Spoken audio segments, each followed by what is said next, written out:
بسم اللہ الرحمن الرحیم۔ السلام علیکم۔ آج ہم مرکب اشاری پر بات کریں گے۔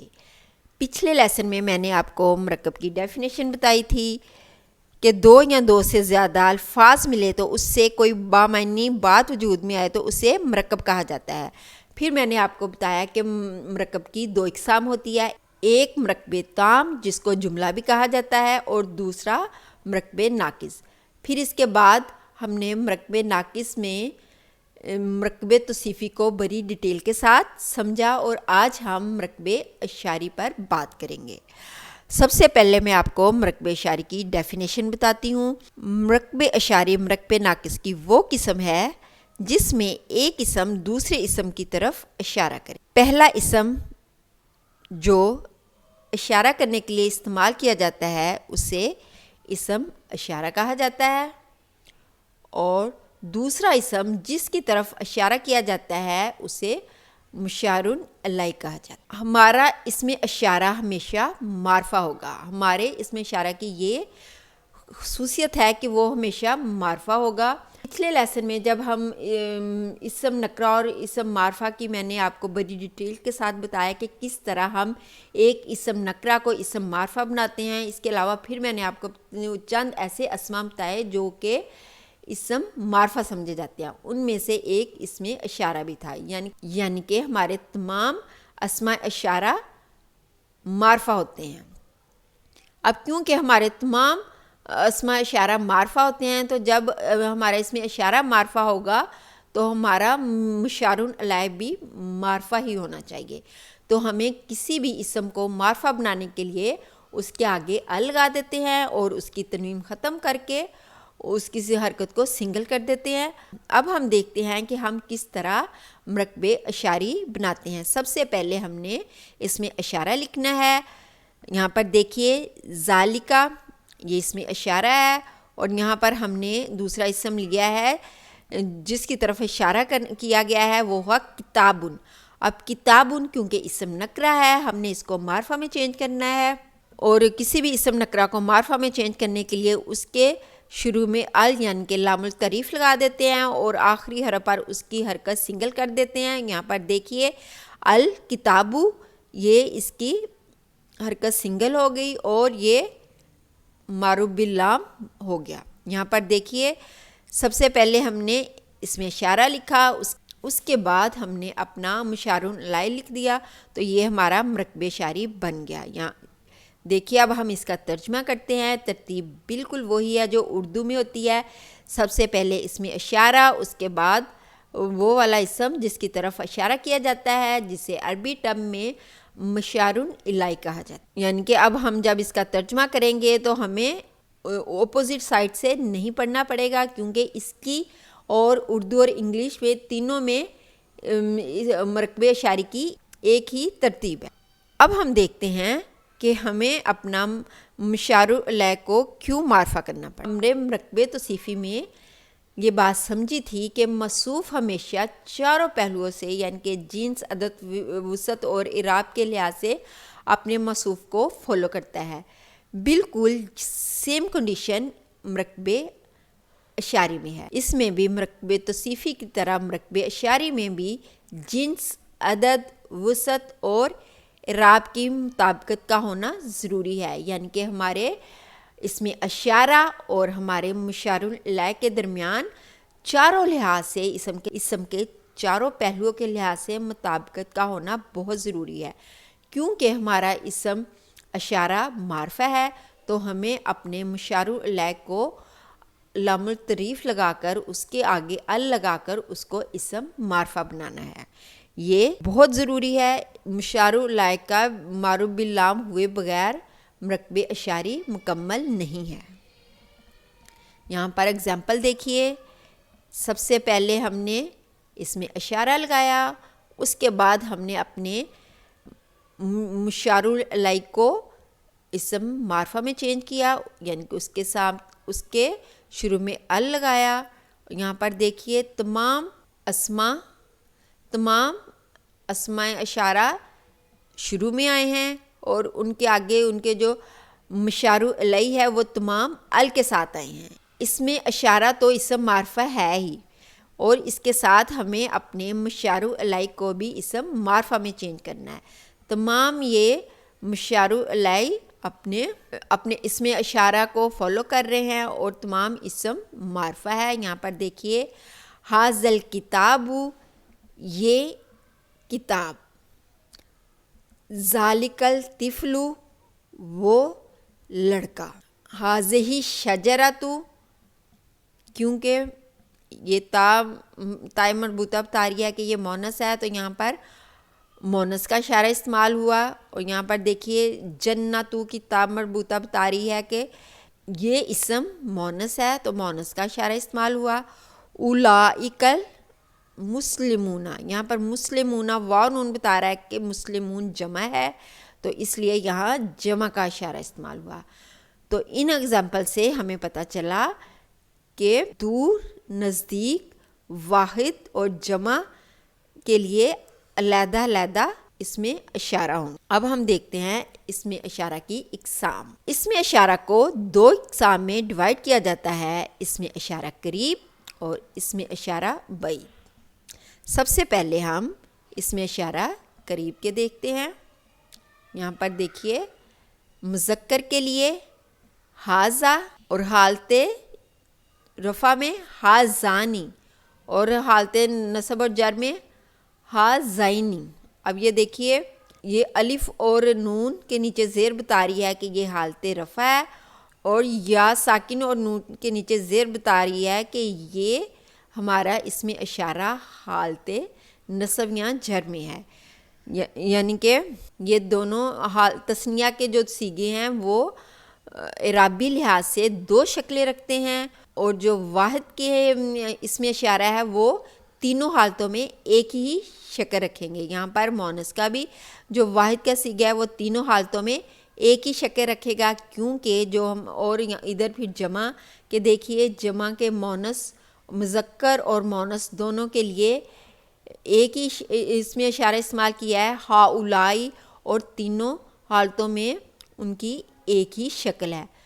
تو یعنی ہمارے مذکر اور مونث کے واحد کے اس میں اشارہ اور ہماری جمع کے اس میں اشارہ یہ اعرابی لحاظ سے مبنی ہے، کیونکہ میں نے آپ کو پچھلے لیسن میں منصرف، غیر منصرف اور مبنی اسماء کے بارے میں بڑی ڈیٹیل سے بات کی ہے۔ تو مختصر سا میں یہاں پہ آپ کو بتا دیتی ہوں کہ جو اسماء اعرابی لحاظ سے تینوں حالتوں میں ایک ہی شکل رکھتے ہوں ان کو مبنی اسماء کہا جاتا ہے، جس میں یہ تمام اس میں اشارہ، یہ دیکھیے اس میں اشارہ کی جو واحد اور جمع کی صیغے ہیں وہ ہمارے مبنی اسماء میں شامل ہو گئے، جبکہ تثنیہ کے صیغے دو شکلیں رکھتے ہیں، حالت رفع میں ایک شکل اور نصب اور حالت جر میں دوسری شکل، تو یہ دو شکلیں رکھتے ہیں، تو یہ غیر منصرف اسماء ہوں گے۔ اب ہم دور کے اشارے دیکھتے ہیں۔ یہ ہمارے دور کے اشارے ہیں، ذالکا مذکر کے لیے، اور یہ جب حالت اور تثنیہ میں حالت رفع میں زانی کا، اور پھر اور یہ اشارہ جب نصب اور جر میں ہوگا تو زینی کا، اور جمع میں اولائی کا۔ اب مونث کے دور کے اشارے دیکھتے ہیں، تل کا مونث کے لیے، تانی کا تثنیہ کا صیغہ حالت رفع میں، اور تینی کا یہ نصب اور جر میں۔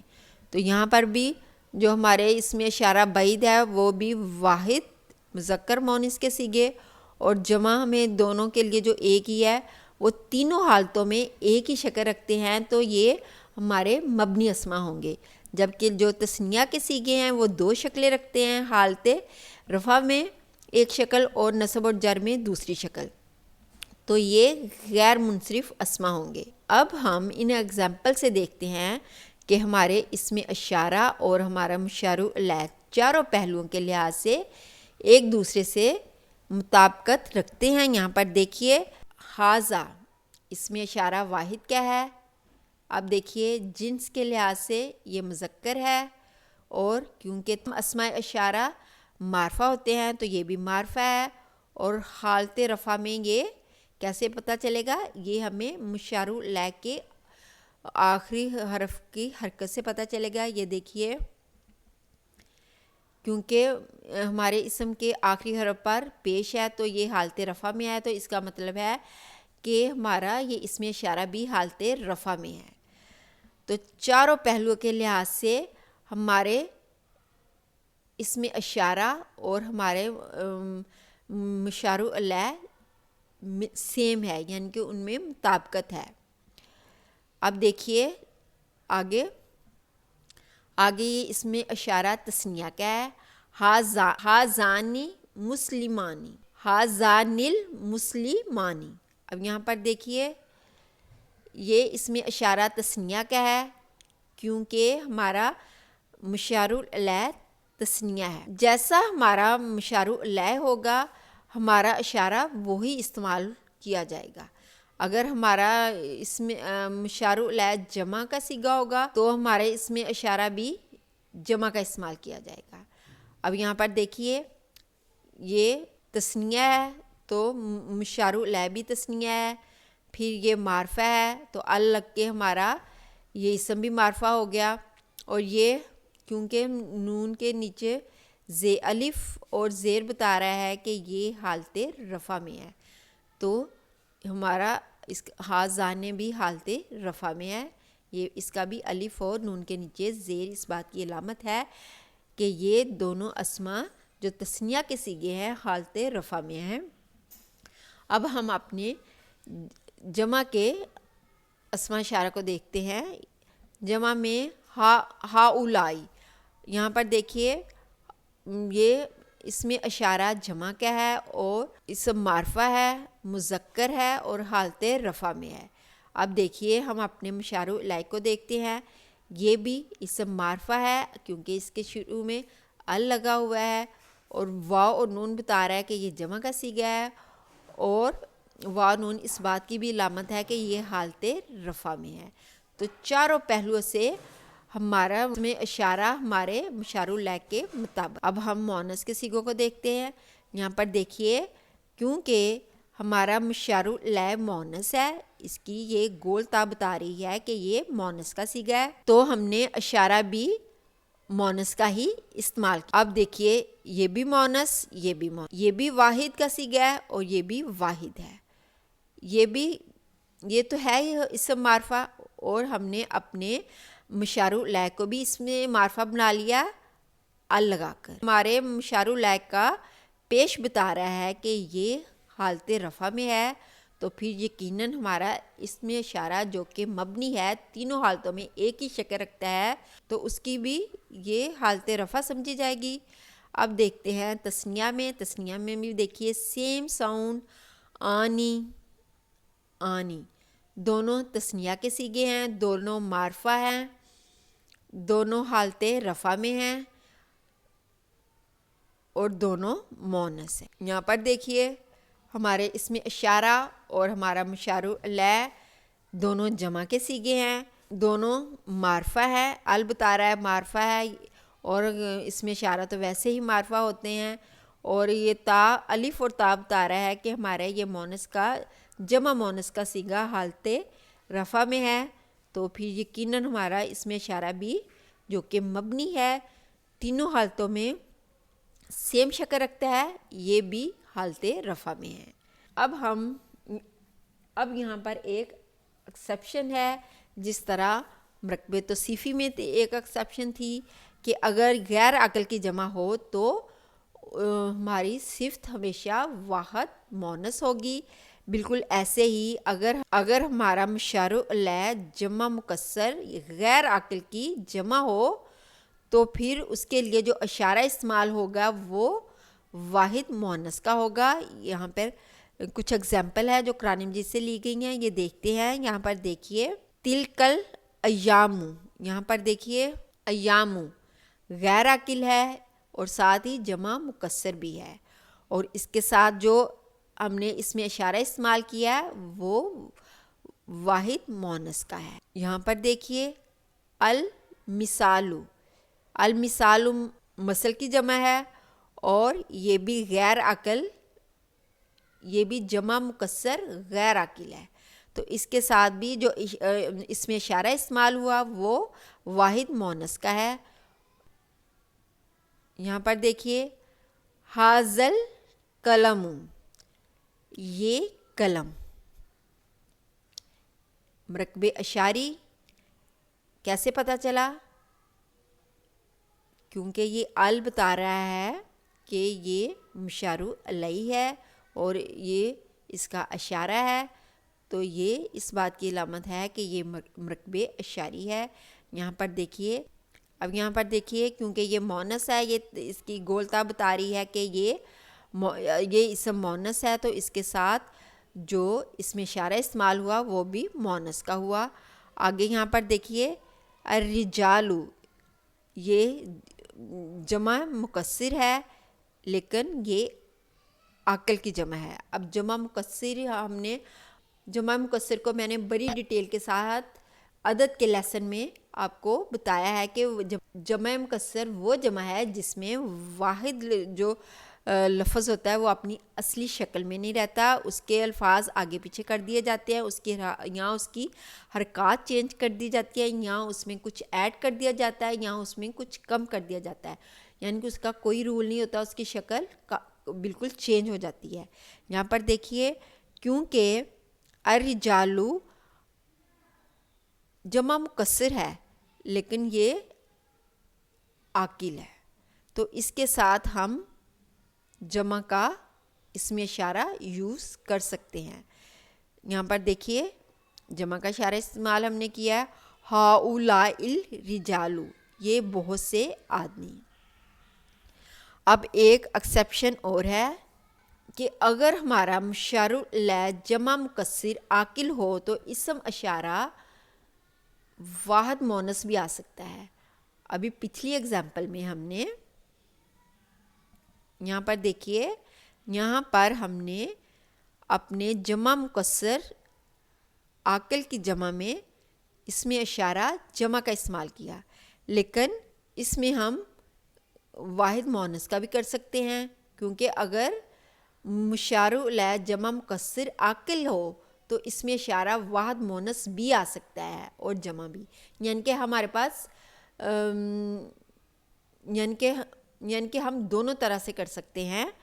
ہم واحد مؤنث کا اس میں اشارہ بھی استعمال کر سکتے ہیں اور جمع بھی. یہاں پر دیکھیے الرجال، یہ جمع مکسر عاقل ہے اور اس کے ساتھ ہم نے جمع کا اس میں اشارہ استعمال کیا تو یہ بھی ٹھیک ہے. لیکن اگر ہم اس کے ساتھ واحد مؤنث کا اشارہ استعمال کریں گے تو یہ بھی ٹھیک ہوگا، یعنی کہ یہ ہمارے پاس آپشنل ہے کہ ہم اگر ہمارا مشار الیہ جمع مکسر عاقل ہو تو مشار الیہ جمع مکسر عاقل ہو تو ہم واحد مؤنث بھی استعمال کر سکتے ہیں اور اس میں اشارہ جمع کا بھی استعمال کر سکتے ہیں. دونوں طرح سے ہمارا مرکب اشاری ٹھیک ہوگا. اب میں اپنے لیسن کو سمرائز کرتی ہوں. میں نے آپ کو بتایا کہ مرکب اشاری مرکب ناقص کی وہ قسم ہے جس میں ایک اسم دوسرے اسم کی طرف اشارہ کرے. پہلا اسم جو کہ اشارہ کرنے کے لیے استعمال کیا جاتا ہے اسے اس میں اشارہ کہا جاتا ہے، اور دوسرا اسم جس کی طرف اشارہ کیا جائے اسے مشار الیہ کہا جاتا ہے. ہمارا اس میں اشارہ ہمیشہ معرفہ ہوتا ہے کیونکہ تمام اسماء اشارہ معرفہ سمجھے جاتے ہیں، تو اس لیے ہمیں اپنے مشار الیہ کو بھی معرفہ بنا کے استعمال کرنا ہوگا. دوسرا اہم پوائنٹ یہ تھا کہ حالت جنس، عدد، وسعت اور اعرابی لحاظ سے ہمارے اس میں اشارہ اور ہمارے مشار الیہ میں چاروں لحاظ سے مطابقت ہوگی. تیسرا پوائنٹ یہ تھا کہ جس طرح جو اردو اور انگلش کی ترتیب ہے، عربی میں بھی اسی ترتیب سے مرکب اشاری لکھا جائے گا، یعنی کہ پہلے اشارہ اور بعد میں مشار الیہ. اور چوتھا پوائنٹ یہ تھا کہ اگر جمع مکسر غیر عاقل کی جمع ہو، اور آخری جو اہم پوائنٹ وہ یہ تھا کہ اگر ہمارا مشارن علیہ جمع مکسر غیر عاقل کی جمع ہو تو اشارہ ہمیشہ واحد مؤنث کا استعمال کیا جائے گا. ہاں لیکن ایک ہمارے پاس آپشنل ہے کہ اگر ہمارا مشار علیہ جمع مکسر عاقل ہے تو پھر ہم اس کے لیے اشارہ جمع کا بھی استعمال کر سکتے ہیں اور واحد مؤنث کا بھی. اب آپ قرآن مجید کھولیے اور اس میں سے مرکب اشاری کی اگزامپل ڈھونڈیے. بہت آسان ہے، تقریباً ہر دوسرے صفحے پر آپ کو کوئی نہ کوئی مرکب اشاری کی اگزامپل ملے گی. جیسے سورۃ بقرہ کے شروع میں ذالک الکتاب، اور مزید آپ آگے جائیں گے تو آپ کو بہت سی اس طرح کی اگزامپل ملیں گی اور ان اگزامپل کو سمجھیے اور جس سے آپ کا مرکب اشاری اور زیادہ پختہ ہو جائے گا. اگلے لیسن میں اگلے ٹاپک کے ساتھ ملیں گے. اللہ حافظ.